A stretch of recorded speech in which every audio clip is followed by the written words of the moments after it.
Hey everyone, it is Callie with Bookshelf Banter, and I am here with this just has to be probably the most emotional review that I will probably ever do. And it sounds so silly, but when I tell you what it's about, you'll totally understand. The Infernal Devices by Cassandra Clare has come to an end with the novel Clockwork Princess, which I have it on my iPad, on my Kindle. If you haven't seen the cover, what's wrong with you? Where have you been? And if you don't know about this series, I'm so sad for you.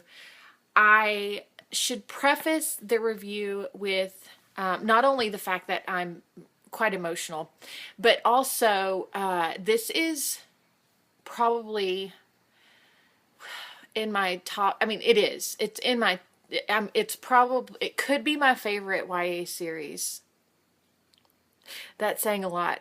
It's definitely in my top three of my favorite YA series. There's probably one or two that it could fight with, and some of you people that have followed me through Twilight would be like, "What? Are you kidding me? No way!" And there are so many reasons why. And so this review is going to be for Clockwork Princess, but just know that I'll talk about the whole series because I love it so much.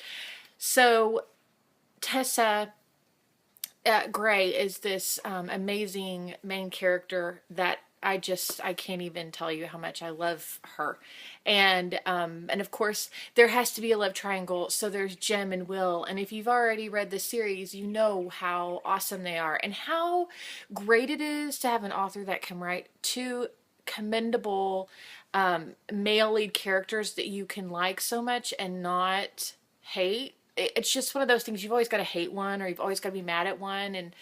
And Cassandra Clare not only writes them both very well, but she has written my favorite male lead character in a series, and it's Jem. And I'm sorry for those of you that are Will fans, but when you read this last novel, it is probably.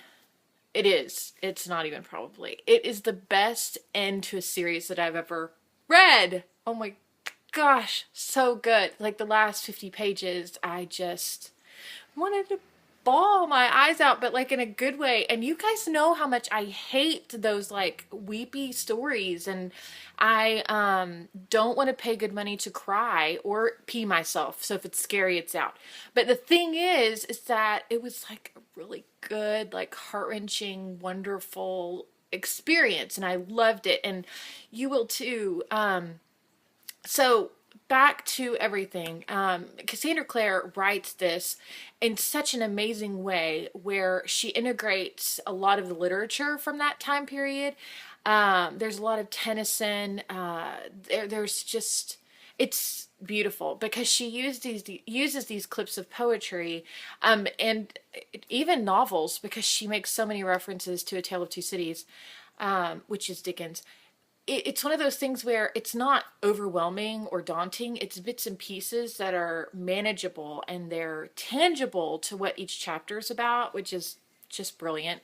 But the fact is that she takes some of the things that you might remember from British literature, or just things you might dote on because they're familiar from the standpoint of being historically valuable, and she uses it to build her world, even though her world is something that's a world inside of a world, which is the whole Mortal Instruments things, which is, that's a whole world in a world, but it's set in current day, where the Mortal Instruments is set in the past. Now, I'm rambling and it's 4 minutes and you know nothing. Just know that this is an amazing series, and that in book 3, you have Tessa and Will and Jem really figuring out what's going on with Mortmain, and it's one of those things where he's got these automatons and they're like robots, but they're not, because it's the late 18th century, and so, or mid, but so, or 19th century, 1800s, you know what I'm talking about. The thing is that they have to figure out how this guy is getting these things to work, and then I don't want to tell you how, because it's part of the whole fun of it, but you're going to figure it out with Tessa And it's going to make sense when it all comes together, because at first I wasn't sure how that was going to all figure itself out. And the whole Clockwork pendant comes into fruition, and it's amazing. And yeah, I can't say enough about this. I wanted to do the review like right after I closed the book, or, you know, the iPad, and I am. And it's turning out to be rubbish. I'm sorry about that. Maybe I'll do another review and film myself like in like a day or two after I've kind of calmed down from everything. I think my heightened emotions are, yeah, coming out on screen. And that might not be good. But the novel's amazing. And I hope that you'll read it and that you'll love it as much as I do. Go get it. It's, of course, The Infernal Devices, and it's amazing, by Cassandra Clare. And you definitely want to get your hands on Clockwork Princess. Just so you know, it is the third novel in the series. So if you're not reading the series, you can read all 3 novels now and not have to wait for another one. And it has just the most amazing ending. Okay, that's all. I will bring another review soon. I'll probably bring another review of this book soon, because this is pretty cuckoo. Cray cray. Cheese ball. That's what Cassie would say. All right, guys. Bye.